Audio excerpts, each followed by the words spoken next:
네, 서울 성북갑의 김영배입니다. 외교부 장관님. 네.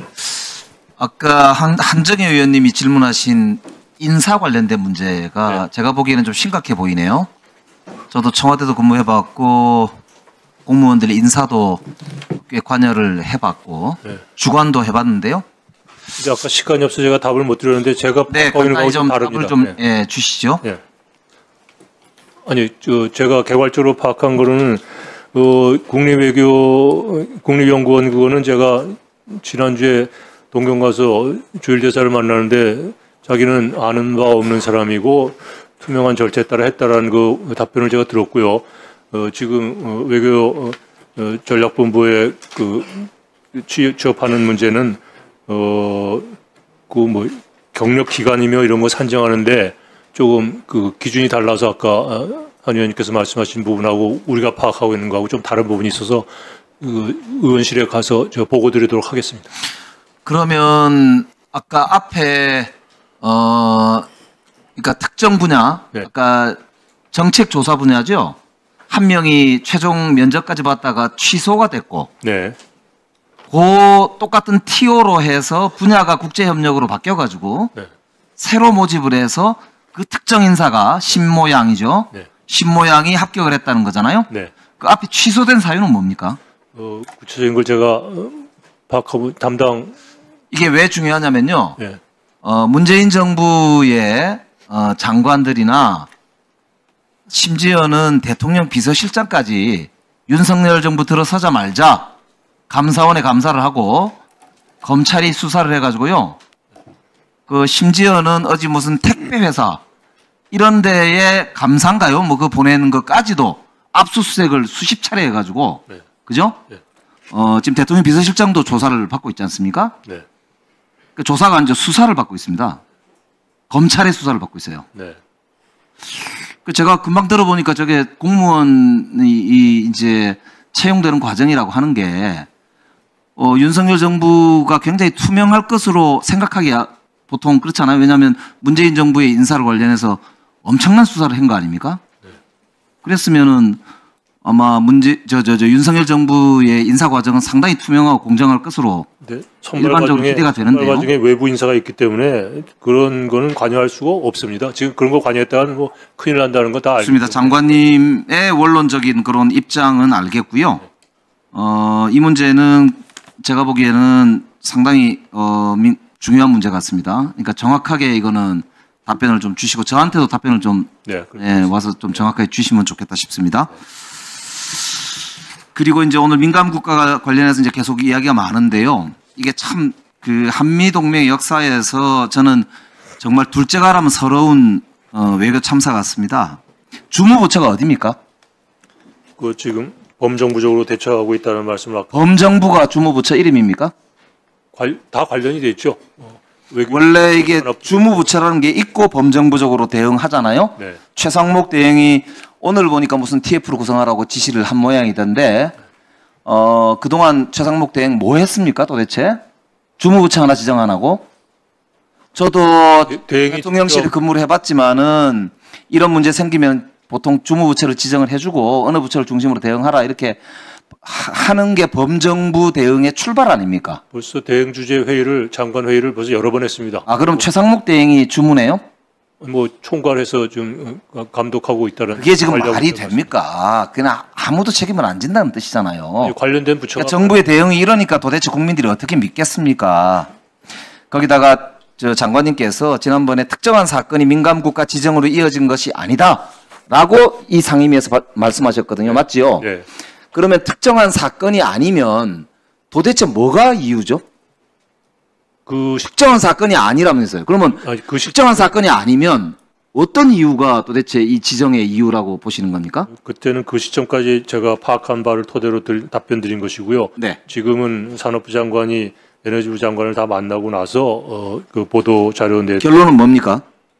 하여간 그 기술 연구소의 기술 보안과 관련된 문제고 전체적인 세계적인 기술 지형이 변화하면서 그 특정한 사건이 아닌데 보안상의 이유라고 하는 것은 그럼 무슨 뜻이 됩니까 그게? 그럼 몇 가지 그러니까 기술 보안 이유 때문에 특정한 사건은 아니고 그렇다면 한국은 협력 대상이 애초에 아니다라고 하는 낙인입니까? 그건 아니죠. 그러니까 여러 그러면 몇 가지 사례 특정한 어떤 보안 사고나 사건이 없는데 기술 보안의 문제로 한국과 협력을 하는데 제한을 두겠다는 뜻은 도대체 뭐 어떻게 해석해야 되는 겁니까? 이게 미국이 볼 때 아무리 봐도 기술과 보안의 협력을 한국하고는 안 하겠다.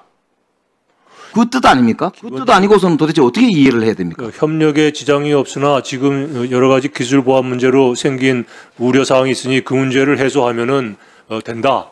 그거를 위해서 적극 그게 협력하겠다. 특정 사건이 없는데도 그렇다는 이야기입니까? 몇 가지 그런 사례가 있는데 그것만이 이유는 아니다라는 자, 얘기입니다. 그렇기 때문에 아까도 이제 여러분이 지적하셨지만 핵무장론과 연계되어 있는 핵 문제가 핵심 아니냐 이렇게 보는 거거든요.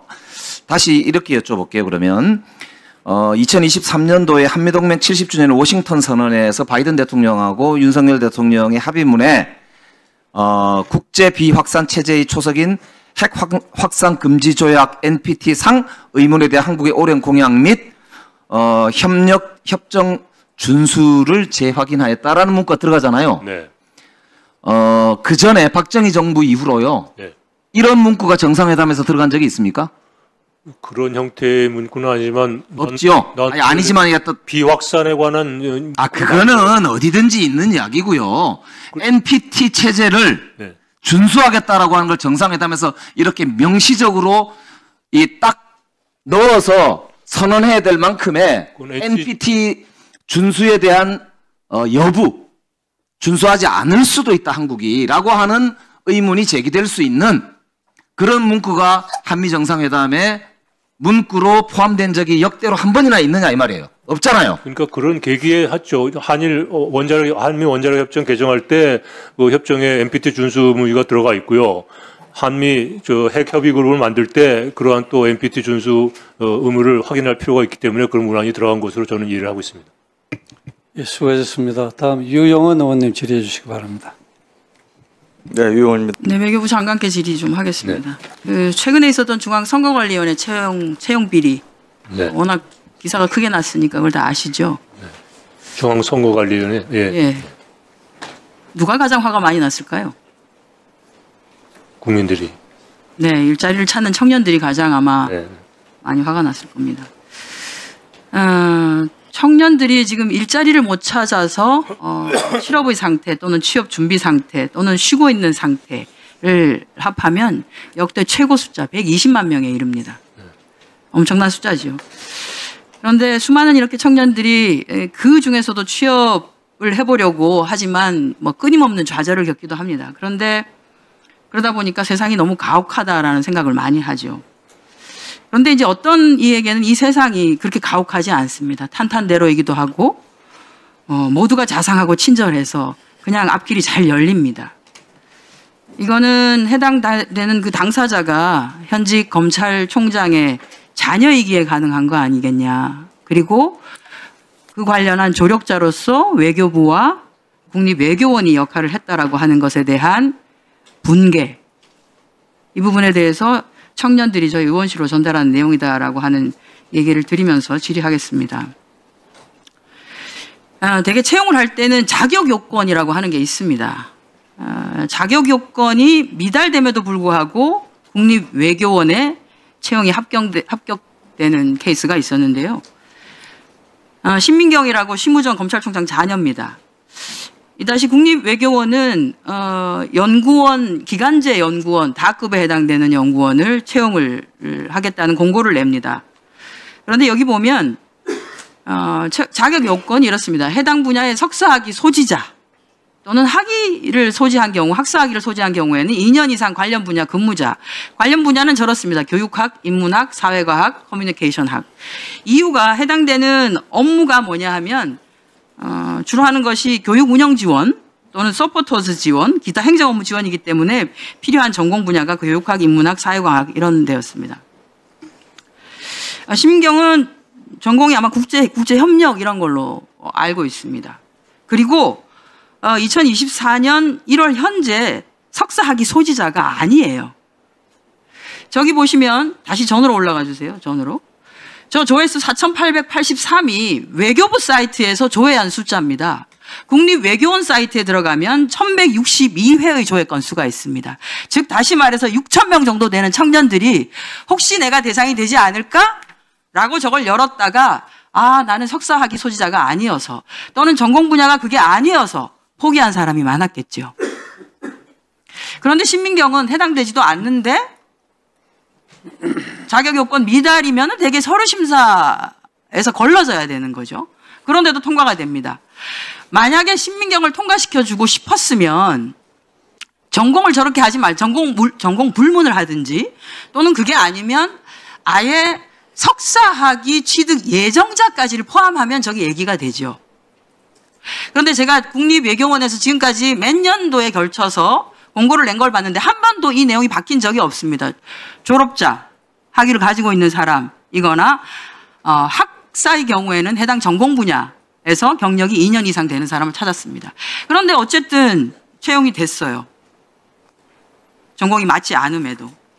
정말 재밌는 게 공고에는 2024년 4월 1일부터 근무 예정이라고 되어 있는데 2024년 3월 29일부터 근무를 합니다. 3월 29일이 금요일이었습니다. 2024년이요? 네, 지난해 3월 29일. 원래는 4월 1일부터 근무, 그러니까 그 다음 달 월요일 4월 1일부터 근무 예정이라고 되어 있는데 3월 29일 금요일부터 근무합니다. 여기 월급 받아보신 분들 다 아실 거예요. 한 달에 며칠을 근무하면 급여가 어떻게 나오는지, 복지비는 한 달로 계산돼서 다 나온다는 걸 아마 아시죠. 뭐 어쨌든 이런 특혜를 받고 열심히 일을 했겠죠. 본인 전공 분야가 아니기 때문에 나중에 그 인터넷에 올린 걸 보면 인스타그램에 개 한 마리를 이렇게 그려놓고 개같이 힘들었지만 어쨌든 뭐 괜찮았었다. 아마 본인 전공이 아닌 부분에서 열심히 하려고 하니까 힘들었던 것 같습니다. 지난해 말에 11월 30일자로 어쨌든 그만두고 퇴직을 했습니다. 기간제가 다 돼서요. 그런데 올해 외교부에서 채용 공고를 냅니다. 공무직 근로자, 이거는 기간제가 아닙니다. 무기직이죠. 연구원 나급 채용 공고가 납니다.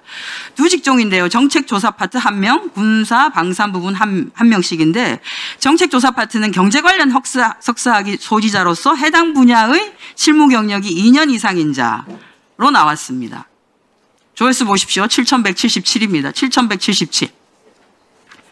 자, 그런데 그 다음에 정책조사 관련해서 채용 면접까지 봤던 최종 1인을 불합격 처리를 합니다. 당연히 경제 관련 석사학위 소지자이고 영어로 쓰기 말하기 능통자가 최종 면접까지를 봤겠죠. 그런데 불합격 처리가 됩니다. 이상합니다. 그리고 재공고가 납니다. 외교부에서 2월 5일자로. 재공고가 나는데 조회수 보십시오. 거의 6,000건에 달합니다. 정책조사 파트 1명을 다시 하는데 분야가 바뀌었습니다. 경제 분야가 아니라 국제정치 분야로 바뀝니다. 제가 말씀드렸죠. 신민경은 국제협력 쪽을 전공한 것 같다고. 해당 분야 실무 경력 2년 이상인 자. 근데 신민경은 아무리 봐도 해당 분야의 실무 경력이 2년은 안 됩니다. 왜냐하면 국립외교원에서 3월 29일부터 근무해서 11월 30일까지니까 8개월하고 한 3일 정도가 되죠. 8개월 근무했습니다.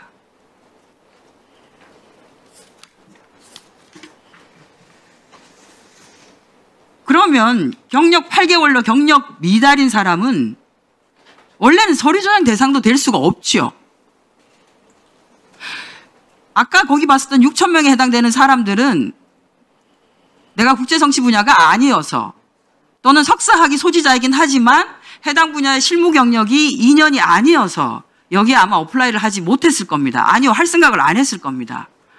그리고 해당 분야의 실무 경력도 아니에요. 국립외교원에서 했던 거는 교육 지원, 교육 운영 지원.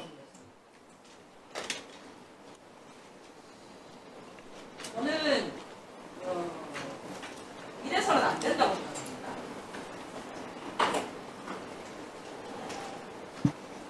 왜 이런 비난기를 깔아줘야 되는지는 잘 모르겠습니다만 이것은 이 자리에 취업을 하기 위해서 채용 공고란을 언제 뜨는가만 쳐다보고 있는 청년들이 봤을 때는 이건 당연히 공부를 익힐 만한 내용입니다. 관련한 사항을 정확하게 점검을 시험까지 다 보고 면접까지 다 보고 최종 합격이 되어서 신원조회 주는 걸로 알고 있습니다. 지금 어떻게 통과가 됐는지 도무지 이해할 수가 없습니다. 다르게 잘 처리해 주시기 바랍니다.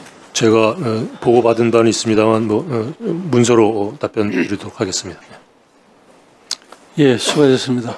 예. 심우정 검찰총장 딸 이 특혜 채용 논란이 있는데요. 예. 네, 이거 지적하신 한정혜 의원님의 영상 먼저 보고 오시죠. 원래는 서류 조작 대상도 될 수가 없죠. 아까 거기 봤었던 6천 명에 해당되는 사람들은 내가 국제정치 분야가 아니어서 또는 석사학위 소지자이긴 하지만 해당 분야의 실무 경력이 2년이 아니어서 여기에 아마 어플라이를 하지 못했을 겁니다. 아니요, 할 생각을 안 했을 겁니다. 그리고 해당 분야의 실무 경력도 아니에요. 국립외교원에서 했던 거는 교육 지원, 교육 운영 지원.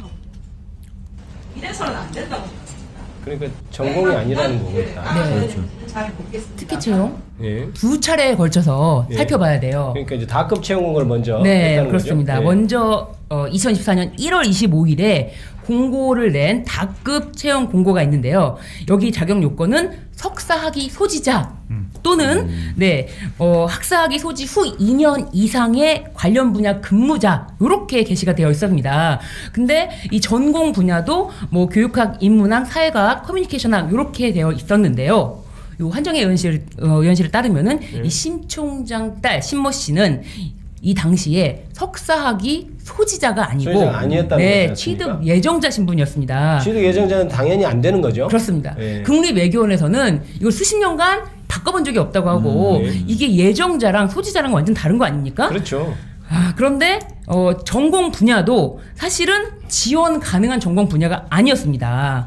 이게 여기서 지원 공고 냈던 뭐 교육학, 인문학, 사회학, 커뮤니케이션학인데 이 신모 씨는 국제통상, 국제협력 요런 전공을 했기 때문에 지원 전공도 아니었다라는 학위 거예요. 소지자 그다음에 전공 이 두 가지 다 안 되는데도 불구하고 채용에 합격했다는 얘기네요. 그때 네, 채용에 그것이- 합격해서 근무를 했습니까? 맞습니다. 네. 2024년 1월 25일에 채용 공고가 냈던 거는 네. 채용이 돼서 8개월간 근무를 합니다. 아, 그렇군요. 예, 그런데 이뿐만이 아닙니다. 또 여기서 있나요? 그치지 않고 네, 8개월 근무하고 또 있어요? 네, 그렇습니다. 여기서 8개월 근무하고 2025년 1월 3일에 외교부에서 다시 한번 이제 나급 연구원 한 명을 모집한다는 공고를 냈는데요. 여기서 이제 정책조사와 군사 방산 부분이 있는데 정책조사 부분에 북한에서는 한 명을 뽑는 겁니다. 네. 근데 이 정책조사 관련자 자격 요건으로는 경제 관련 석사학위 소지자, 해당 분야의 실무 경력이 2년 이상인 자, 요게 소지자로서 해당 분야의 2년 이상 경력자예요. 둘 다 충족을 해야 됩니다. 얘기죠. 네, 네. 석사학위 소지자로서 실무 경력 2년, 요게 최초의 자격 요건인데요.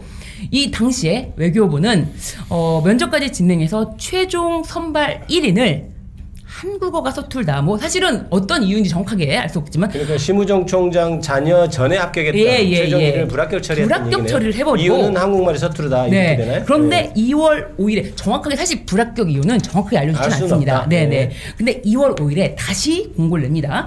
이게 불과 뭐 한 달여 사이에 다시 공고를 내는 거고 같은 분야이기 때문에 이 자격 요건이 바뀔 수가 없었겠죠. 네. 그런데 왜 이게 웬걸입니까? 바뀝니다. 자격 요건이 바뀝니다.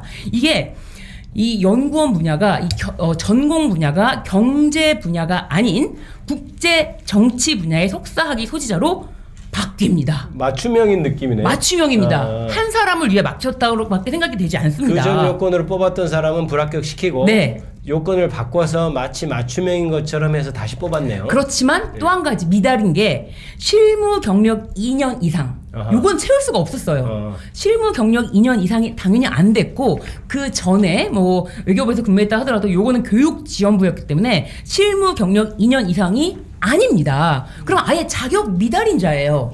이 자격 미달인 자를 외교부에서는 일단은 합격을 시키고 최종 뭐 신원 조회 결과를 기다리는 중이다라고 되어 있습니다. 지금 현재 상태가 그런가요? 그렇습니다.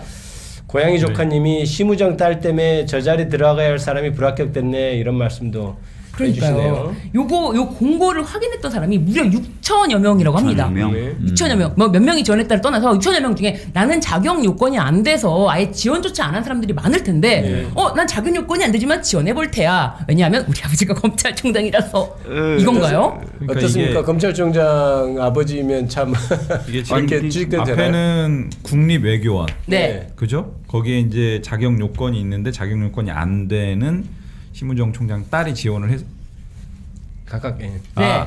네. 잘 안 들렸습니까? 네. 그래서 지원을 했는데 공교롭게도 그때 당시 국립외교원장이 심우정 총장 딸이 네. 다녔던 대학원의 그 은사라는 거 아닙니까? 아 그렇습니까? 예, 지금 한정혜 의원실에서 발표한 거에 따르면은 당시에 국립외교원장이었던 박철희 현 주일대사가 아이고. 그 심우정 총장 딸이 대학원 재학할 때 당시 교수였고 심지어 수업을 들었답니다. 그렇습니까? 그래서 뭔가 이런 관련성이 있는 거 아니냐 이런 이제 의혹을 아마 제기를 하신 것 같고요. 네. 그 다음에 이제 여기서 그렇게 채용돼서 근무를 했어요. 네. 외교부에서 또 이제 자격 요건을 변경하면서 변경된 요건에도 해당되지 않는데 맞습니다. 채용이 됐어요. 최대한 맞추려고 노력했는데 도저히 못 맞춘 부분도 있었던 것 같아요. 네. 이게 만약에 이런 의혹이 이제 사실이라고 한다면 전형적인 채용 비리인데요. 채용 비리가 가지고 있는 극악성이 뭐냐면은 정말 다른 사람들의 어떤 오랜 기간에 거친 노력들을 물거품 만드는 피해를 야기하는 부분이거든요. 그래서 그렇죠. 예를 들면 과거에 그 하나은행이나 국민은행에서요 채용 비리 사건이 있었거든요. 네. 그러니까 필기 시험을 조작한다거나 면접을 좀 이렇게 조작을 해가지고 거기서 붙지 않아야 될 사람들 아마 네. 그 기사 보셨을 거예요. 이제 누군가가 로베가 추천하고 그럼 그 추천 하나은행 국민은행 다 이제 처벌을 받았는데 추천한 사람들을 명단을 관리해 가지고 요거 좀 잘 면접 과정에서 잘 처리해라 뭐 이런 식으로 해가지고 결국은 이게 업무방해로 형사처벌됐거든요. 근데 이 사건은 제가 봤을 때는 이게 만약에 사실이라고 한다면은 위계에 의한 공무집행방해 이게 이제 국가기관이니까 맞추면 어떠신가? 요거는 바로 뭐 수사해도 바로 금방 규명이 될 수 있을 것 이건 같은데 수사를 해야죠. 어떠신가요? 왜냐면 이 정도로 그 의혹이 제기됐고 네. 하면은 수사를 해야 되고 특히 이제 심우정이 다른 사람이 아니라 검찰의 수장 아닙니까? 그렇습니까? 그러니까 네. 모든 의혹을 좀 깨끗하게 턴다는 의미에서도 수사는 좀 해보는 게 필요할 것 같아요. 사실은 옛날에 그 조국 그 전 장관 수사하는 거 그러니까요. 뭐 10분의 1만 해도 충분히 참, 밝혀낼 수도 진짜. 있고 그랬을 것 같은데. 그렇죠. 네. 뭐 하나은행, 뭐 은행 이런 떠나서 네. 조국 대표라든지 뭐 인턴, 뭐 확인서 이런 거 작성해줬다고 최강욱 의원은 바로 그냥 국회의원직이 날아갔습니다. 우리나라 제일 못 참는 게 티켓 채용 비리 아닙니까? 청년들 2030 청년들 그 울분 어디로 가야 될지 심우정 검찰총장 딸 어떻게 최종 합격으로 끝까지 될지를 지켜봐야 될 것 같아요. 네, 강창민주님은 이제 나 모딸 한동훈 딸 한모 딸도 조국 가족처럼 수사하라 뭐 이런 말이 이런 댓글을 달아주셨는데 아마 이거를 듣고 계신 분들의 어떤 분노하는 댓글이 많이 올라오고 있습니다. 그러니까 옛날에 조국 전 장관 수사했을 때를 떠올리면 이건 바로 지금 수사 착수해야 되는 것 아닌가요? 뭐 하고 있나요? 수사를 떠나서 언론에서 제대로 보도조차 별로 하지 않고 있습니다. 그게 더 화가 나요. 채용 기회 이런 것도 사실은 뇌물에 해당될 수도 있는 거잖아요, 그죠? 그렇죠. 수사할까요, 근데? 수사를 떠나서 지금 이게 최소한 주목하지 않으면 이대로 이 사건이 덮인다. 그래서 주목을 해야 되는 것 같아요. 대한민국 사회의